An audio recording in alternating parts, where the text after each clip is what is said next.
Para nós é um prazer de poder felicitar miembro Dia di Prensa e também agradecer para todo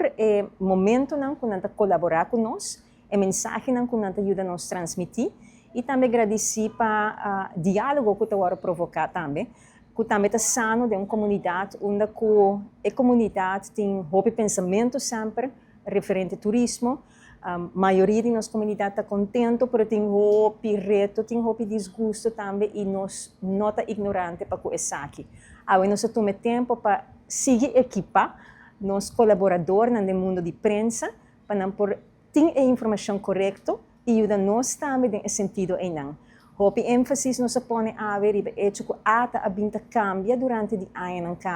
escutando visitantes, seguindo o desenvolvimento internacional, pero também escutando os residentes e que está preocupando também. Pois nós mostra com de duas bandas, estratégia de comunicação internacional, local, pero também a atenção nos produtos turísticos, que é coisa que a ATA faz, por exemplo,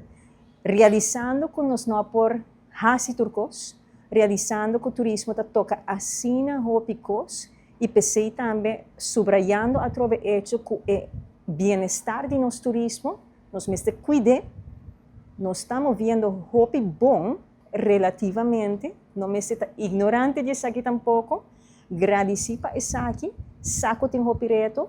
pero tá nos tour tem dever para cuidar, o qual tá traz bienestar para nós também. E assim nós não por duvidar e não mais de duvidar.